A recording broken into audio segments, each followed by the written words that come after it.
Welcome back to the Gamescom Challenger Invitational, guys. We should be starting soon. It should be. Soon, Hopefully. TM. We are really hoping it will happen. We have got most of the players in the lobby now, so they've eventually stopped signing shirts, signing autographs, whatever they are doing. I'm not entirely sure. You always know that you're going to have a little bit of delay when you say that players should be in lobby, and there they are on front of camera. Yeah, that was a bit of a giveaway there. But we did. We've seen them getting in there. They will do it. They will do it eventually, presumably. If not, then presumably one of them broke a leg or something. I don't know. But at least then we could skip the match. Yes, we could. Well, That wouldn't be a good thing. That wouldn't be a good thing, but leg, you wouldn't have to skip it. I don't. I guess if you really wanted to soldier through it, like. It's still, man. This is the pro player. He's got to soldier on. I guess. Okay, broke a hand then. There you go. Broke a hand. Get a sub. Get a sub. Get a sub. Don't perform very well for the rest of the season. So, yeah, there's it's a common story or single story. Single story. May have happened at some point. So if you want to, go ahead and check out the FACEIT website where you can get yourself matched up against teams and players of an individual skill level that matches yours. So you can go there, sign up as a bronze team, enter a bronze league, and play against bronze teams with bronze players to get prizes that are not necessarily made of bronze. Also, feel free to check out Overwolf and TeamSpeak, those platforms, for communication applications, various other things besides. But, yeah. So do you want to talk about the format of the tournament now? Because I think a couple of people are kind of wondering. I think I've seen a couple of comments that people are kind of like, "What's the format?" It is a best of one. Literally, it's a double elimination best of one. Yeah. All the way through until the grand finals, Yep. which is a best of 3. And I'm not quite sure. I think the winner's bracket gets a 1 game in hand. I'm not entirely sure now. I actually have no idea whether the grand final goes in with a game advantage. I'm not inclined to think so. I think that's usually something that's reserved for best of 5 finals with the losers bracket, but I'm not certain. We'll update you on that when we actually know about that. But yeah, certainly best of 1s for the majority of the tournament here. We can see the crowd. There you go. And maybe they'll be seeing this. I assume they can see the screen. I don't actually know. We're not physically in Gamescom. No, we're in London. Yeah, so we're at the studio. so maybe they can give us a wave. Yeah. Go on. No, I don't think so. They're clapping. Nope. They're doing other stuff. Whatever. TeamSpeak is going on there, as is Overwolf, and that is their section. Yeah. They've got their own separate hosts. Yes. Yeah. And much more attractive. I mean. But we are almost in lobby. I hope, anyway.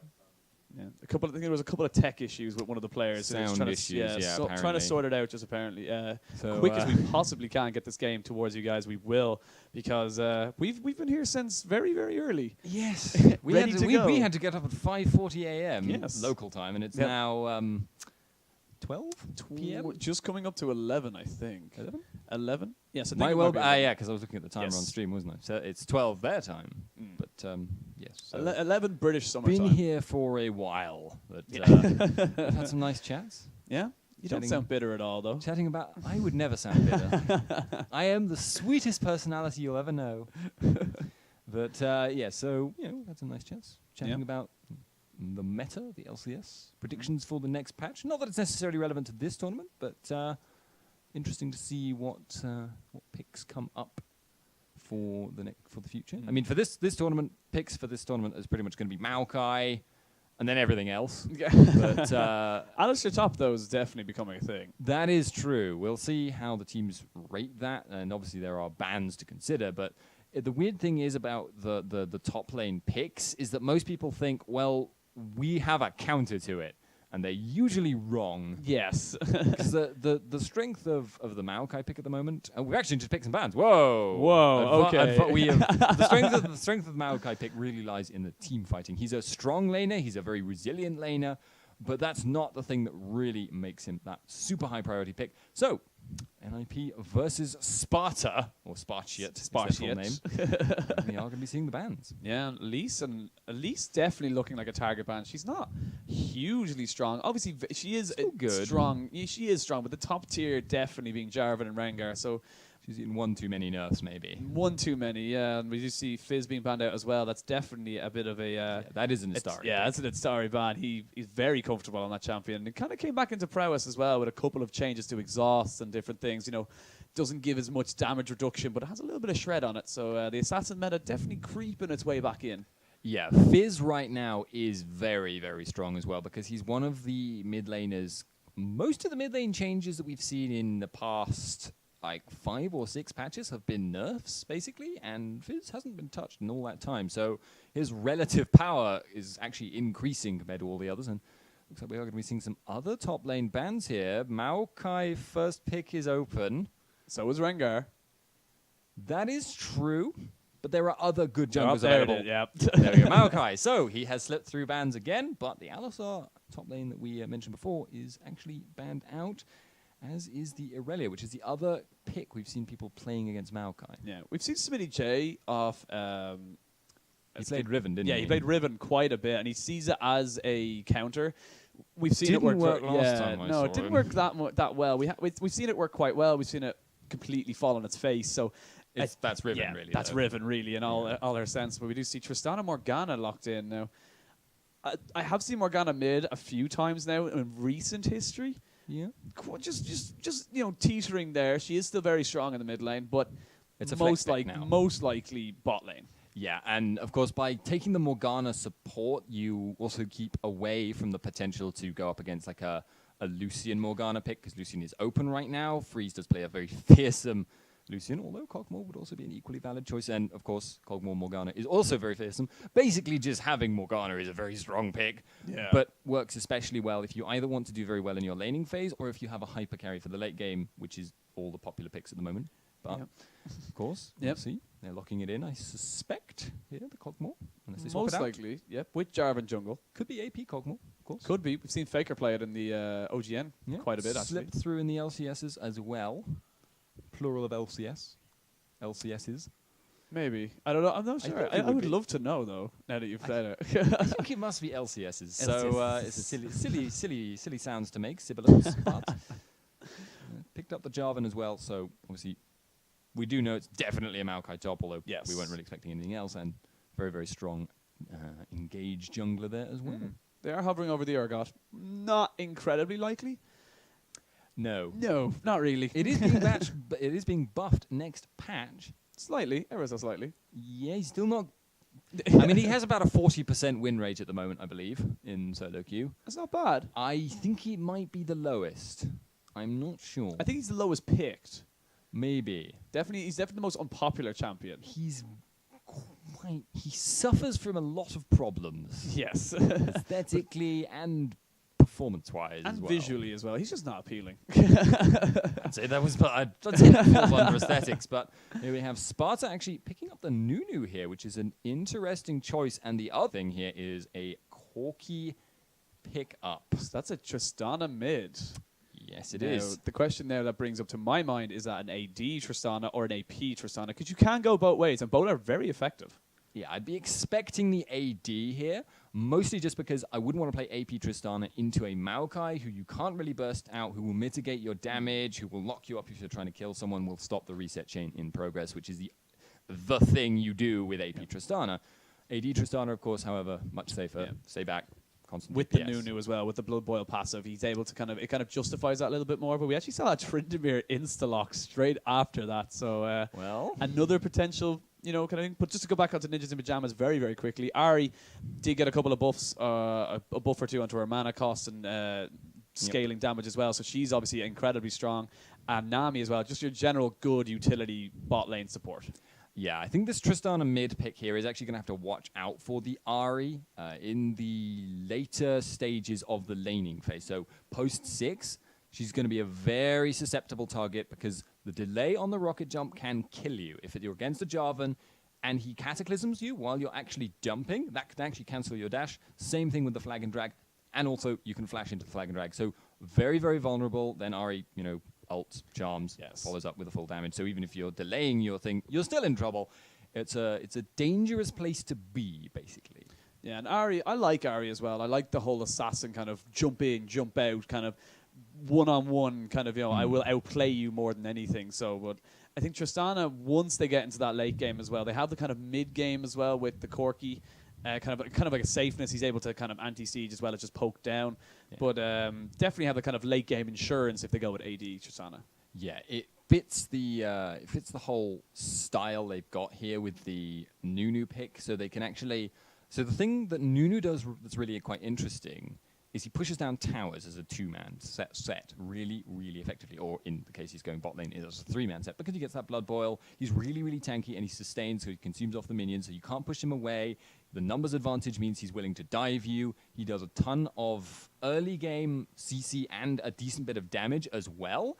And because of that, with the Tristana pick, they now have the ability to do that threat, which normally is restricted to one lane, or maybe the top lane if you have a specific pick for that.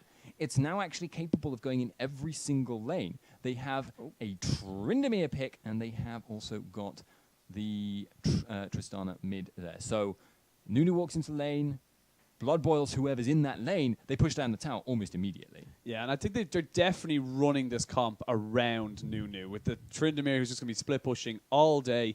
They leave him alone, and Nunu's in the right position at the right time. He can just run out of tower. Yeah, it's... So actually, I think this might be a prepared counter as well. We remember Maokai slipped through the bans. That was very deliberate, very obviously. And they have said, right, we're going to run Tryndamere into this. Tryndamere is a really weird laner, but right now we're actually going to be looking at this invade. Dark Binding, not used. Going to get the ward, so they're going to get the jungle path of their opponent, which Nunu can take advantage of. Yeah. Actually, Morgana did not take any ability at level 1 just yet. He hasn't taken it just yet. I can't think what else you're going to start with, but Dark. I mean, I've seen people start with Tormented Soil. Just to get the harass down, the extra gold. But it's like, push the lane. Then you don't have Dark Binding, which is such a good skill. True. Very, very true. I quite like sometimes going with the Tormented Soil if you want to get an early push, get that early level 2, get the and the free gold as well from the Spell Thieves is very, very nice. Yeah, I can definitely see it sometimes, but I don't know. Just not having Dark Binding on Morgana makes you feel very, very naked. But right now, it does look like we're going to be seeing red buff start here for Sean. It's going to be parallel to the opponent jungler, which is a worrying sign if you're Jarvan. Means he's capable, if he wants to, of circling around the enemy red buff and looking to steal it away. So we do want to keep an eye on that. Yeah, the early jungling kind of power, and actually Tormented Soil. I told you, see, you go in and push the wave. It's able to get a little bit more damage as Voidal, getting a little bit of harass down as well as we see Cabochard and Spontex up in this top lane. But yeah, the Nunu early jungling kind of invade pressure is huge. He's able to just run in, as you say, smite, consume, and just run out, and that's it. You can't do anything. And if he gets ahead, he becomes really, really annoying to deal with, because then he's able to keep invading. He's already got your buff timers, so then he just invades the next buff, and you still can't deal with him because he's still stronger than you, and he just keeps that going. And as long as your lanes are pushing out, which with this Nunu strategy, with the AD lanes in every single lane, they should be capable of doing, then he is able to synchronize that invade with his team. It's actually a really nice strategy here. I love this Spartiate team composition. The only possible weakness is that they're a bit AD focused, but they got a hybrid AD carry in Corki.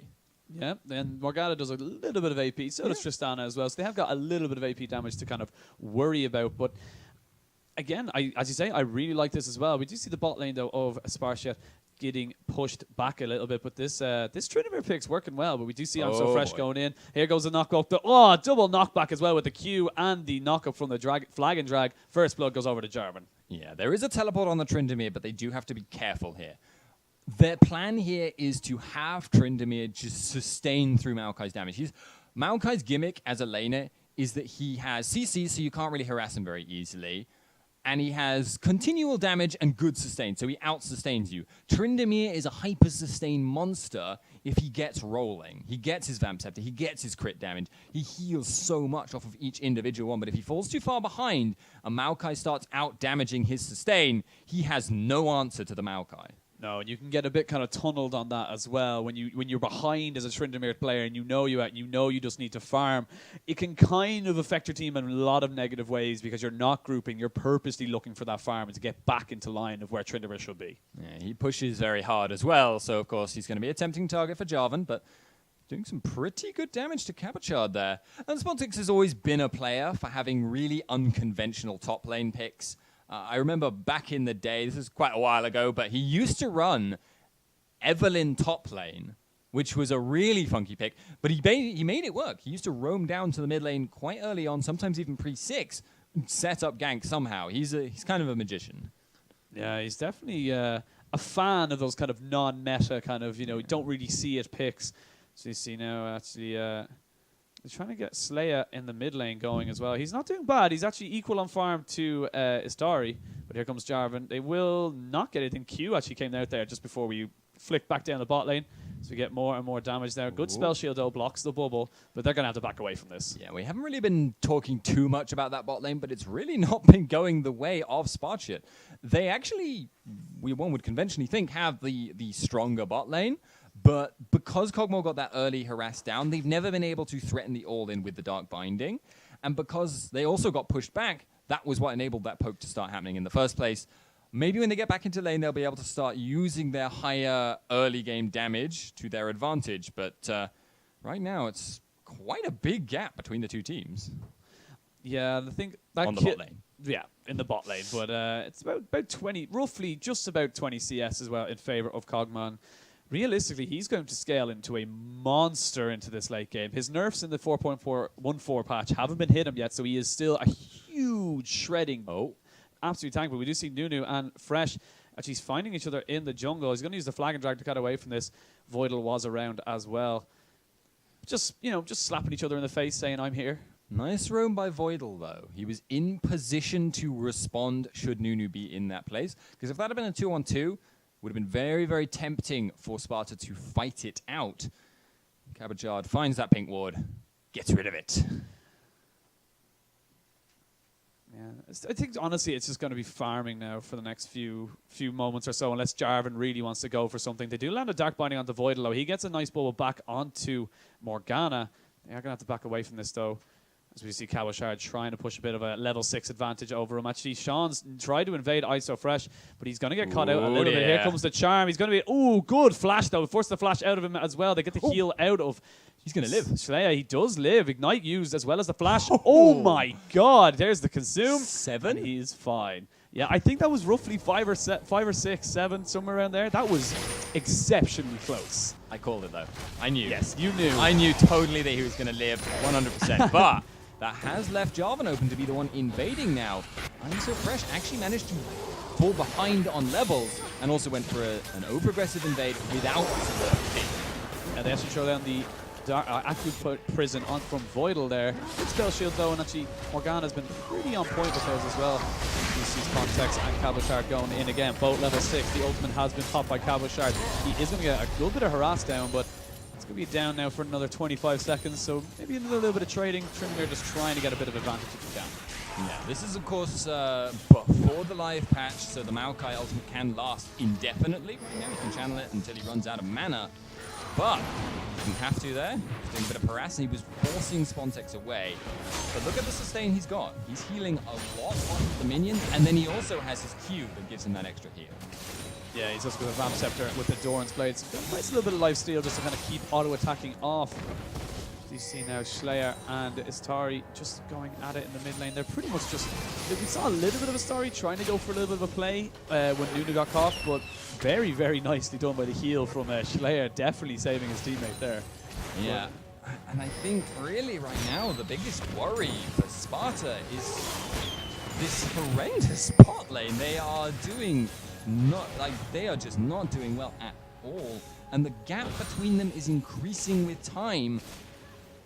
CS advantage for Kog'Maw, the hyperscaling late game carry that starts to spike up actually in mid game in terms of damage when he gets his Triforce. He's already quite a long way ahead. That they need some pressure from ISO Fresh.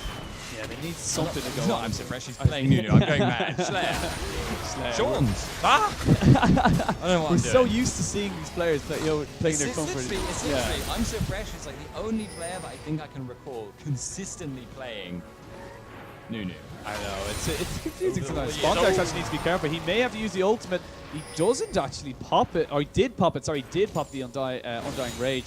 Just about get away with that. That was very, very close. Maokai, if you can see on their minimap, is going after him. He's going to actually back away, or is he?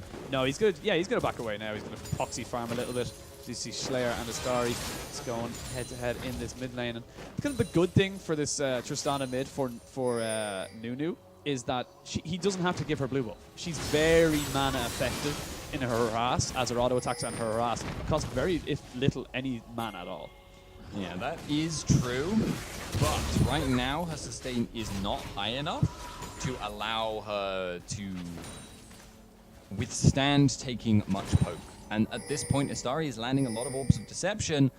Tristana's range is not longer than that orb, and hence every time you stop through, go for an auto attack, that's an opportunity for Ahri to harass. She is harassing, she is getting knocked down as a result, so Slayer is forced out of lane once again. Still equal on CS. Yeah, about a 1,300, well, 1,400 gold lead though in favor of Ninjas in Pajamas. So wait to see this bot lane though. Freeze is doing an amazing job of just staying ahead of this Corki. He is absolutely pushing for him. We do see the early dragon. This is something that Sparta could do because of the Nunu pick. Consume. He's able to sustain. It's a very nice move there. And if they're probably going to get this, there's no vision at all from Ninjas in Pajamas. Nope, no way they can respond. Watch how fast they burn it down. Schlaer wasn't even there for the majority of that fight. So, yeah, they take that dragon very, very nicely indeed. And that does a lot of work to kind of ameliorate their losses in this early game. But right now, Spontex is have to watch himself. He's got his ult, he's got his flash. So we'll see if they can catch this. Huge minion wave though for him there. As you see, I'm so fresh. He's going to back away though, as you see in your minimap. They are looking. Actually, they're going to go in on it. So here we go. Here goes the flash. Soul Shackles in from Lunit. He's going to get the Soul Shackle onto Voidal. He does get a nice aqua pushing though onto Morgana. Good Dark Binding again. Here goes the exhaust. It's not going to be enough though. Will it? Here's the ice ball. Home run there from Sean's. He gets a nice kill there. They actually get the top turret as they forced back Spontex Tryndamere. They pick up a turret in response, but it's kind of a reaction almost, a delayed reaction if they knew that the dragon was already gone. Yeah, so I mean, I've got to say though, oh god, actually no mate. Yeah, here we go. He's actually going to be very, very close. Here, the Spirit Rush doing very, very well. It's going to be Istari. He has no more cooldowns. Gets caught out. Slayer picking up a nice kill for himself. That was great micromanagement, knowing the charm was down. You do see another wet noodle fight in the top lane. It's not so much a wet noodle fight, Well, though. not so much, but neither's going to die without help. Yeah, I guess that's true. But Tryndamere at least does get chipped down with time. But I gotta say, this is once again exactly what I highlighted in Champion Select. Every team seems to think they've got a counter to Maokai, and then it kind of turns out that it doesn't work. Yeah, but as we said though, with this comp that Spartiate are running, come that late game, they don't have to team fight. They don't have to do. They don't really want to in realistic terms, because they could just run into a lane with Tryndamere, with Tristana, get the Blood Boil on them, take a tower, and just keep split pushing. And that's what they would want to be doing. Whereas Ninjas in Pajamas, with that Maokai, the Jarvan Cataclysm, and the AoE of Kog'Maw, they want to be kind of trying to go for those kind of big team fights and getting a good advantage from it. The fact that Sparta has been pushed back in top and bot lanes, however, and the fact they haven't been gaining much advantage in the mid lane with the Tristana, is causing them some problems, though. They want to push down early towers. That really enables their composition to function properly. Oh, the charm. He's going to get caught out. Nice flash, though. Cataclysm, he's not going to have a flash for this. He's going down. They actually might have the heal, but he actually used an absolute zero there for a second. Maokai came in.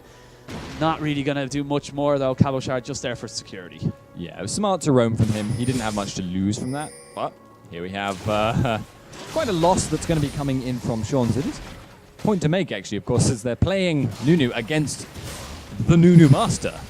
Yeah, and I'm so fresh knows this very, very well. Slayer getting caught up by the Flag and Drag, gets up to the single CT as well, gets the charm. He is going down. Istari picking up that one there. He's going to try and kite this back. It's not a good Dark Binding at all. The Tormented Soul comes in. Cabochard, he's just going to keep tanking this for days. He has no reason to be scared at the moment from Spontex.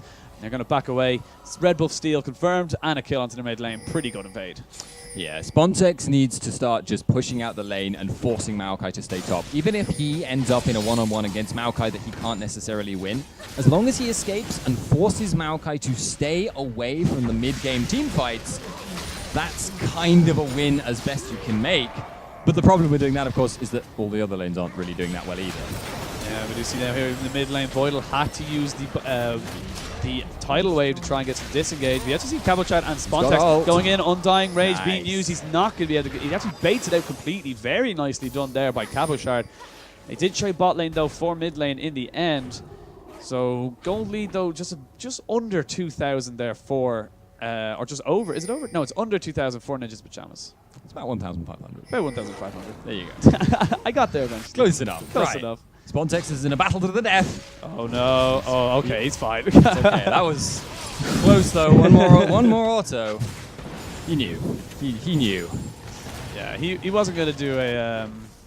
Was it Westrites? Was it Broken Shard? Oh, Broken Shard. It was Broken Shard that ended up being killed in the. It's a red buff though. Yes. Not golems. Not golems. Red buff slightly tankier and slightly harder. I'd say to he kill. was doing a Dyrus, I guess, because he died to like a basic camp. True. Oh, flash in, use the twisted advance, trying to get in as he knows that Spontex has not got his ultimate. He's actually going to turn around from this. Use the Bilgewater Cutlass to get a little bit of slowdown. Going to be able to spin away from that like the ballerina he is.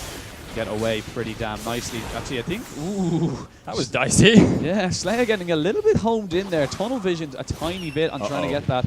But we're going to be Luneth going to get caught out. Here comes a flash from I'm So Fresh. He's going to use the Soul Shackles. Actually, it's going to be I'm So Fresh going to get caught out a little bit here. He goes down in the end. Here comes the Sub-Zero. He's going to get a full channel onto Voidal. This is going very bad, very fast here for Ninjas in Pajamas. They get the one jump. The reset. They get the reset back onto a Freeze. He's going to try to go back onto this. He should be able to get the kill though. And here we go, Sean's versus Freeze. It's going to be another snowball. He's going to die if he He's can't going to die. consume. Yes, he's going to die. No consume available. Double kill. Nice reset really there by Kog'Maw. A reset egg. Recovery, probably better word for it. Ended up trading 3 for 2, but again, very much an overextension there from I'm So Fresh. Yeah, it was really good positioning by Sean's though. He was able to cut off the support and the AD both at the same time, whilst not taking too much damage himself, whereas the opponent jungler was, I guess, effectively cutting off the AD and support, but took a ton of damage for the privilege. Yeah, we just have a look at quick item builds there, though. Tryndamere has finished his Blade of the Ruined King. That's a big power spike for him now. Yeah, especially when we consider that Maokai's Rod of Ages build gives him quite a lot of early health. His base health is also very, very high. That obviously is going to be mitigated a bit because we've got the Glacial Shroud. He's got a bit of armor. Obviously, he has very high base armor as well. He's a tank, but could become a bit more of an issue for him. Certainly means Spontex is safer, though, since he can use the active, get the movement speed, and leg it. Yeah, the second dragon of the game is up now, and actually Ninja's Pajamas are not going for free. Oh, they're not going for a Slayer. Going to have to get out of here. Here comes the Cabochard teleport. Tryndamere is down, though. He is with the team. He knows that his teleport is up, though, so he could probably go for something there. We'd see more and more vision control coming in. Cabochard getting caught out. And I think, honestly, they're just going to be able to zone them out of this. Actually, no, here they go. Flag and drag. Sean's, they take him out of the fight. They could just win this fight straight off. They're going to go for straight in for it. Spontex going in. He's going to use his ultimate, but it's not going to last for very much longer. Use the Blade of the Ruined King, trying to get away. Is he going to get away? No! Pull to the face there from I'm So Fresh. And again, the team fighting I was talking about comes big for Ninjas in Pajamas. That was a strange bit of decision-making from Sparta, though. They did not need to commit Spontex to that dragon fight. They could have had him top and let that go, take the top tower in return. They cannot 5v5 at this point. They are behind on gold, they have a worse team fighting composition, and they haven't hit some of their key power spikes at this point. Tryndamere in particular is nigh on useless in a team fight at this situation, whereas taking towers that are not going to fight back, he is in a really, really good shape. So shouldn't have been there, basically. Maybe he was there just in case the teleport from Cabochard got them an engage, but even if it hadn't, then he wasn't going to be able to prevent the engage happening, as we just saw. Yeah, I think once they saw Cabochard teleporting in, they should have made the call to throw him up top lane, saying, look, it's fine, we're going to lose this anyway, so we might as well get some global goal back. And then they lost more than they had to, as we said, because they lost the fight pretty damn hard. And of course, they didn't gain that top tower, No. so he's pushing it now. We'll see if he gets up there anytime soon. Maokai will be heading up there. Diverted course away from the wolves to do that. He's going to wave clear. Nono's actually getting a lot of buffs onto himself. So he's gotten a red buff. He's also gotten a blue buff recently as well. So a lot of kind of mid-game pressure being put on this Corki. They really wanted to be that mid-lane powerhouse that it could be. He's also caught up quite admirably on farm at this point. Remember, he was down about 40, now up, up to only 20, up to only minus 20, he says, phrasing it in the most confusing way possible. But he has essentially caught up a decent bit, and that gap hasn't increased, which is what you're really afraid of when you're in that bot lane. Yeah, we do see Sean's trying to clear out some vision around the Dragon Pit.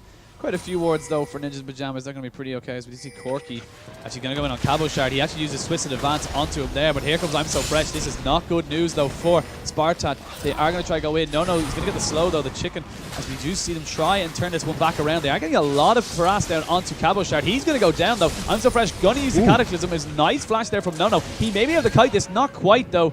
They are going to get the kill onto Tryndamere. They did lose mid lane turret, though, so overall, a loss for Spartiate Gaming. Should be able to take the top tower off in return, and that did just give Tryndamere 2 kills, or a kill and assist, actually. I thought he got both. Whatever. He's going to be able to push down that tower, though, so it's actually an equal objective trade, and they get the kill advantage. So, really not a bad trade considering, and especially considering the fact they need Spontex to be doing well. They need him to apply pressure, they need him up top, and they need him to keep shoving and shoving and shoving and shoving endlessly. If we have a look at the gold now, he's actually sitting on quite a bit of gold now. About 1,700. He should be able to go back and pick up a couple of parts of his Shiv, or static Shiv, I should say, that he'd be looking towards getting. Maybe if he's feeling brave, he'll go with a BF sword, making the makings of an IE.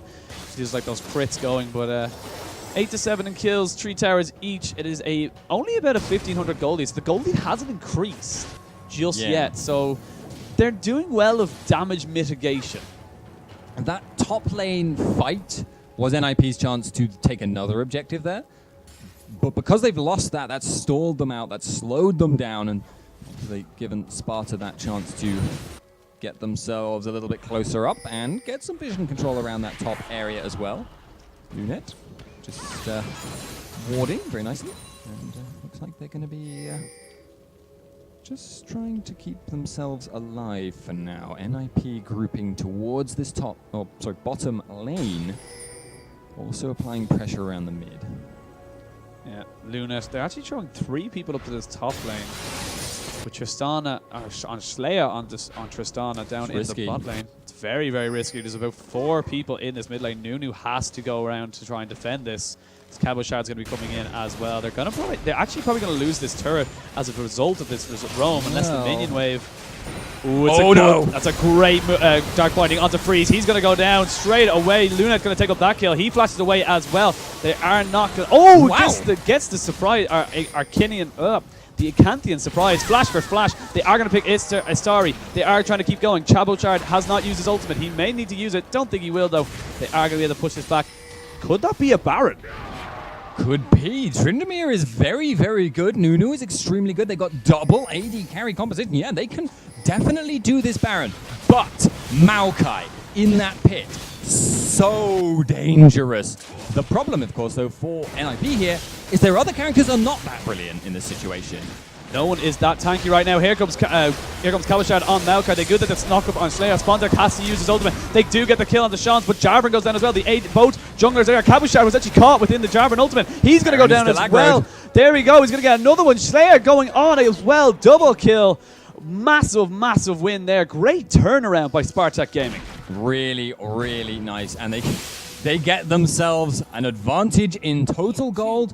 The Dragon is up in 50 seconds. They've got the time. They've got Luna available. He can put down wards. They get the control over the area. They set themselves up for their next objective. And they've also set themselves up again for Tryndamere getting more money to allow him to apply pressure. And this is actually starting to work out. He's got 2 very big items now. He's got the Static Shiv. He's got the Blade, the Ruin King. Going to be working towards what I assume will be his IE very, very soon. I'm thinking...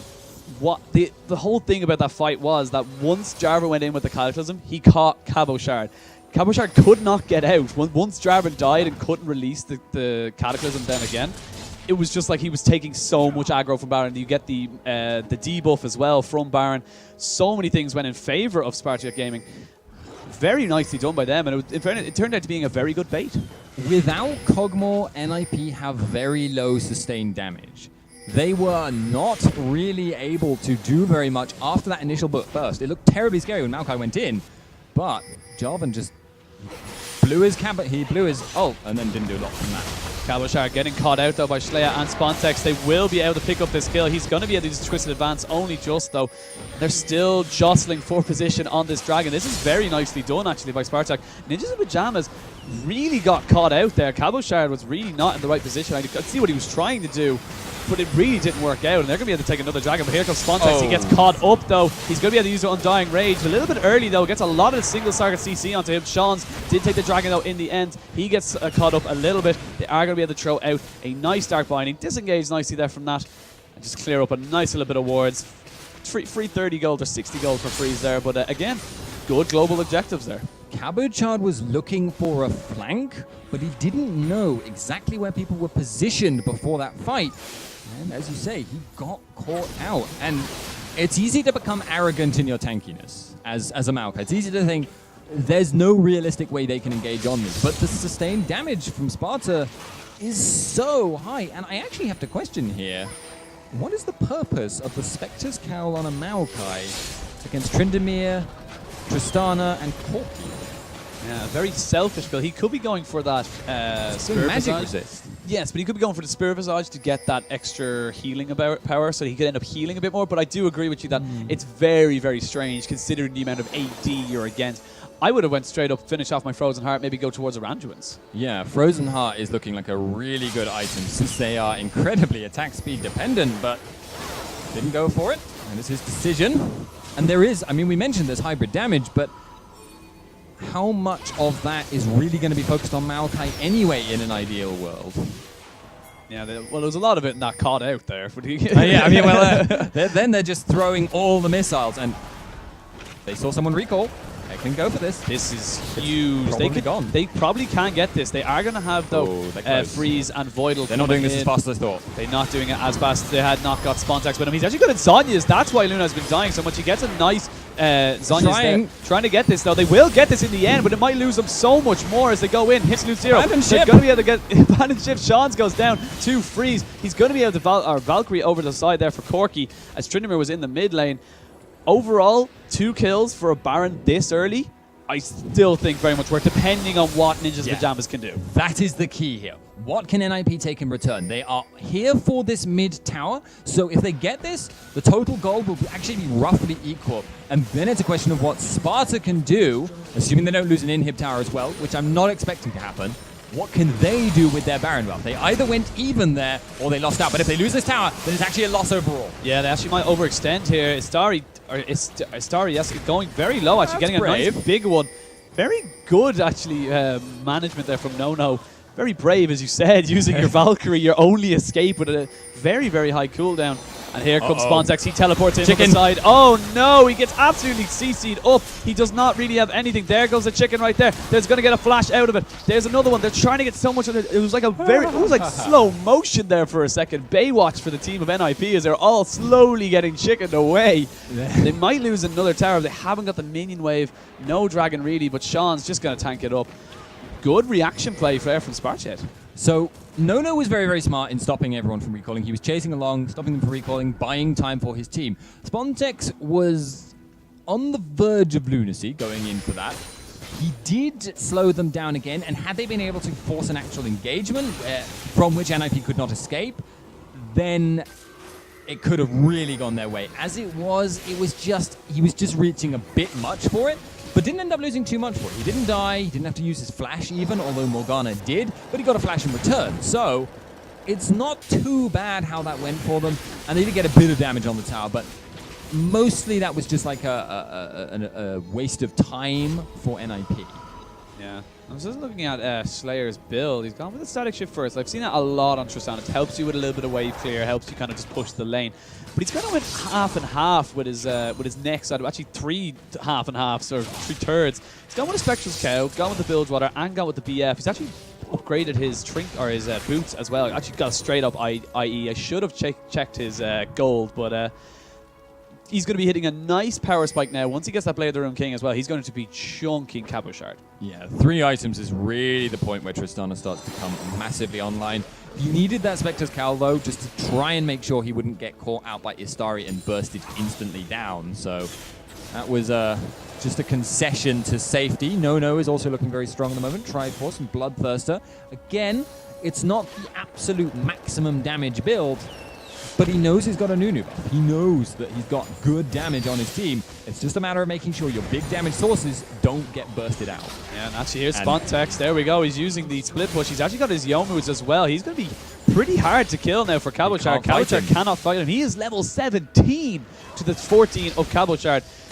This is where Spartiate's combo, if you like, the 4v4 without Cabochard is just so difficult for Ninjas Pajamas. Yeah, and we might say, oh, there we go. He's actually going to try going to Voidal. He does try, as he pops out his passive, there goes, or his passive on the Youmu's. He's going to jump on and gets his star. He gets a nice absolute zero as well. Here comes Cabochard, though. They trade back jungler as for the mid laner, but here's Freeze. Freeze actually might jump in onto this, but here comes Slayer. Oh, good! Exhaust. Nice exhaust there, as well as the flash coming out. But here's Freeze, or I'm So Fresh, I should say, going on with Spontex. This is such a crazy fight. No one really knows who to go for the Spontex trying to find somebody. They do end up losing it 2-for-1, though. Realistically, it was kind of a decent enough result for Spartiate because Spontex got caught. I have to feel like he must have been looking for a fight in the first place. Oh my god, absolutely bursted down there. Corki getting a nice move. No, he was caught up by the Aqua Prison just the last second. He's trying to juke everything out. He's trying to trade damage with Freeze. Ultimate spamming. I don't know, Cabochard is there. Cabochard goes in. He's going to be able to pop this shutdown onto Corki. Nice move there, and this is absolutely crazy. Luna needs to be very, very careful. Actually, doesn't really. Spontex is there, but Istarni's coming in. They do get the Dark Binding onto Cabochard. He's going to try to jump on the Freeze. Freeze needs to be so careful how he extends this. They have vision on him. Spontex going to back away. And after that crazy amount of damages, we do see more of a 4-for-4 in the end. Well, 3-for-4. Sorry, it depends when you're counting from. Yes, I'm that fight looked like it was starting from the beginning of time. Spontex's ult is nearly back. In fact, it's now back up pretty much by the end of the fight. It took that long to happen. Now, will they get this dragon? They've got the ultimate, as I said, and Nunu Tryndamere is a terrifying combo. Yeah, I think Cabochard's going to try going and execute it. Not really going to get it, though, with the Consume and the Smite. That's another good dragon there from Spartiate. They're controlling that objective very well, which we would assume they would, considering they have the Nunu. Yeah, 3 dragons, 1 Baron is a lot of global gold to be putting in your pockets.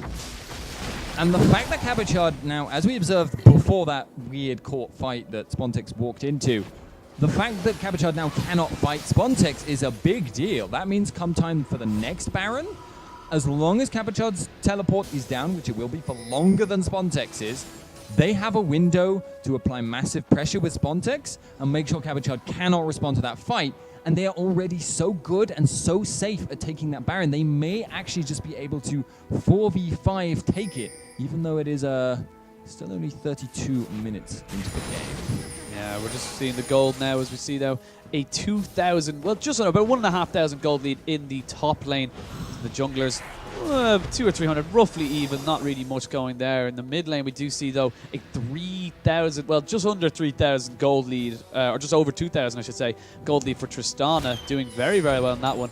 In the bot lane as well, the AD carries do have about 1,000, just under 1,000 there for Freeze. He's doing very, very well on Kog'Maw. We've mentioned that several times over Corki, and we see the supports.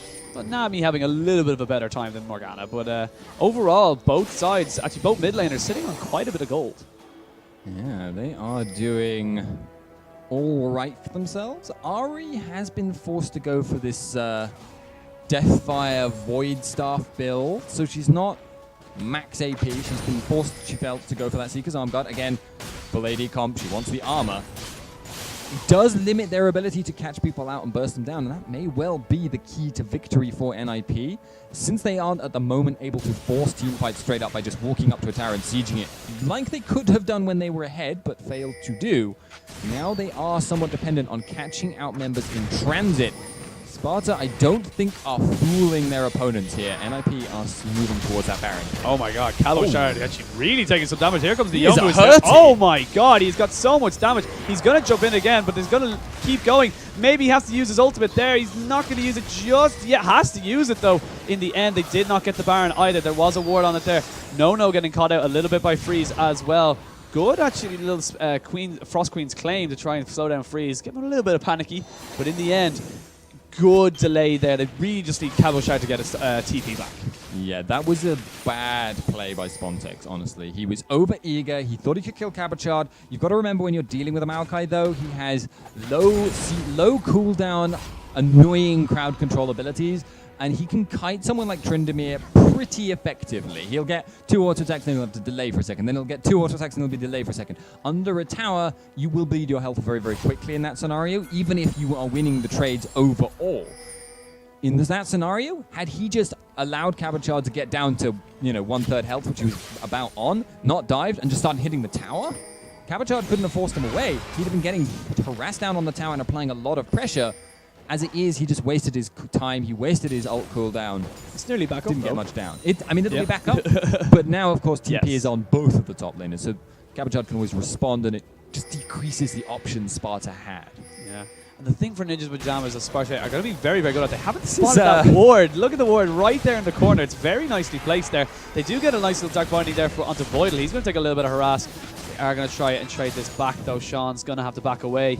His Baron was still proxied, but again, Cabochard and Spontex, he's level 18 now. He's just going to keep hitting it. He's not even going to care. Cabochard can reduce damage all he likes. He does not mind at all. He's going to go turn on to the minion wave.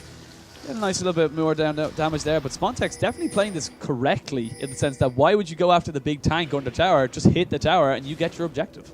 Yeah, Maokai does not currently have the DPS, but we actually have Ahri sneaking down towards him. They know exactly what he's going to be doing. They're going to go for him. Yeah, they're going to go in. There's a good twisted advance. They do get the charm as well. He pops the ultimate. He's actually might try trade this with. He's keeping going. He's still going. Oh, shut down, though, onto Tryndamere. He is dead for a minute.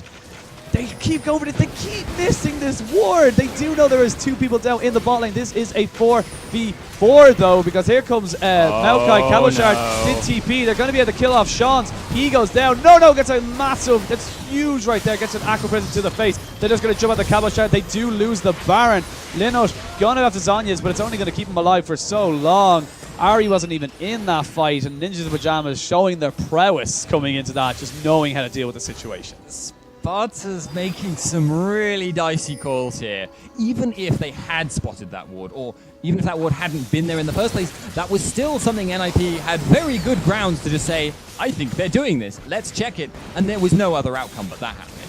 Yeah, there's even with the 2 AD carries, they haven't really got, actually, Cabochard, ooh, gets the Mikhail's Crucible there to keep him alive, as it does use percentage health, of max health, as you say. You're going to have to get the inhibitor tower. They've cracked the base now. This is huge for Kog'Maw. Yeah, it's a big deal as well, because, I mean, Spontex now has a lot less options to apply his split push pressure, which has up till now been really keeping NIP split up. But now NIP, all they need to do is walk up to the inhib, siege it, and Spontex is going to be forced to respond to them. He's not worthless in a fight now as he was earlier, because he's just got so much damage that he's still a terror, but he's not going to have the same CC disruptive presence that a Maokai can have. So they get forced into a team fight, and I don't think it's going to favor Sparta, especially against Baron. No, definitely not. Especially when you have so much magic damage coming out from Kog'Maw, who's a bit of a hybrid as well. Cabochard has a bit as well with the Rod of Ages. Ahri, full magic penetration. When you get that debuff from the Baron, it makes you so much weaker as well. And it's kind of like it's something that you see a lot in solo queue as well. The kind of the forcing of the issue really doesn't work out for you. You should just wait for your opponents to make a mistake rather than forcing the issue and trying to outplay them. Yeah, there was really no need for them to go for that Baron call there. Acknowledge that Spontex has been caught. Maybe the enemy team will try and do a Baron, but it would be very risky to do against a Nunu, because obviously he may be able to get in range for the Smite Consume, and you will lose that trade. And even if he doesn't, you can still try and team fight it with your very high damage and your good poke. So, just, I don't like their decision making overall. No, and I think as well, he went with a Zephyr rather than going with the IE first. Now that I understand. That you understand, but I think just in terms of I think Zephyr would have been better going for now, having the IE already in the back pocket. The thing is, what he was prioritizing there is not his damage or his team fighting ability, it's his movement speed. He needs to get the movement speed, because if he's faster than everyone else, it makes it infinitely harder for him to catch him when he's very aggressive with his split pushing. We see a gold lead though for Spartiate Gaming. They have got a good, that was about 6,000 there a few minutes ago, so they've actually halved that, even more than halved it though, so it's just under 3,000 gold. So we do see now No, Sean's, and the entire really of Spartiate Gaming. Bit Split, all right. Ari's actually going to be sent up to help Maokai, or Cabochard, in this top lane, but here we go. They know that Ari was down there as well. Here comes the good. Oh, that's nice. brave. That was a very brave move by Slayer. He has got his flash. No gets caught out though. Here comes the Cataclysm. They are not going to get a soul shackles onto anyone. Slayer goes down. Fresh, I'm so fresh, uses his flash there on his Cataclysm. That was, wow. Oh my god, he gets absolutely huge damage there. The Deathfire Grasp and the oh my god. Here we go. He's going to use this Sub-Zero. Not going to be enough though. Kog'Maw is just wrecking in the backlines. Only losing one, losing 3 people there. Honestly, if Ninjas in Pajamas really wanted, they could take the game from here. They are gonna try, certainly. Cabochard is incredibly tanky, but they've got to be very careful here. Freeze is low. They may have the Baron buff regen for a little bit longer, but it's not that much longer, and they don't have that many minions. If they get taken out, they may be in trouble. Oh, and then it gets taken out as well. There you go. That's going to be game guaranteed. There is no one except Corky on the side of Spartiate Gaming. They're going to go down. It's going to be Ninjas in Pajamas going through. A couple of flashes, exhaust use as well. Cabochard just running around with his ultimate on constantly. Going to be able to pop him out. Actually, they might actually get him. They're not actually ending right yet. They're going to get not quite, though. There we go. There's the GG. Well played. Very nicely done. They only just regained the gold lead there at the end, but very nicely played by Ninjas in Pajamas.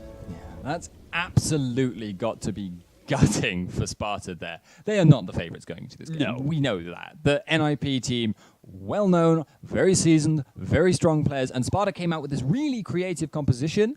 Nearly worked. They had all the tools they needed to win. They just made a few duff decisions that really got punished by NIP. Lost them the game. And remember, of course, they only needed to win that one game. It's a best of one. Would have knocked NIP into the lower bracket, but that's still an advantage. You beat NIP essentially in that series. Exactly. I mean, you're going in with NIP being such heavy favorites in that game, let alone being heavy favorites within the tournament. You would expect that kind of a one-trick pony like that, the Tryndamere, the double AD. It almost worked, as you said, very but close. They just tried to push that Baron so hard, and it just really didn't work out for them at all. They kept missing that one ward right in the corner, and the reason it worked so well for Ninjas in Pajamas was they were able to get Cabochard straight away into the fight. There was no way he was not going to be there. He had his TP. He was able to kill off Spontex in the bot lane. And it just ended up snowballing literally from that Baron. Very unfortunate play there from Sparta, and obviously well recovered from Ninjas in Pajamas. But we haven't finished seeing Sparta yet. They may run another similarly creative composition. They may run the same composition against a different team and have it work. I don't know. But they play against the losers of SK Prime and Playing Ducks. So SK Prime, again, would be kind of heavy favorites going into that game. But you never know. Another one-trick pony comp like that, and it could work out. Yeah, Playing Ducks, we'll see. They are a team that's quite interesting, but we'll discuss that when it's time for that game. So, guys, we're going to be going into a quick commercial break now. Shouldn't be too long before we get the next game up, he said, hopingly. And in the meantime, check out FACEIT for, obviously, tournament entry for your level. Or based on your skill, you can enter. Join as a bronze team, play with bronze teams, win prizes not necessarily made out of bronze. I've already used that joke, but is that your catchphrase? That is going to be it, because I came up with it on the spur of the moment. I'm terribly proud. But also check out TeamSpeak, also Overwolf, very useful pieces of software. And we will be pretty much right back, hopefully. I'm guessing it's about, actually, probably more like 10 minutes. I'm not sure. Yeah, 10 minutes. Let's give it a 10-minute. The schedule will be up on your screen in mere moments. We'll see you then.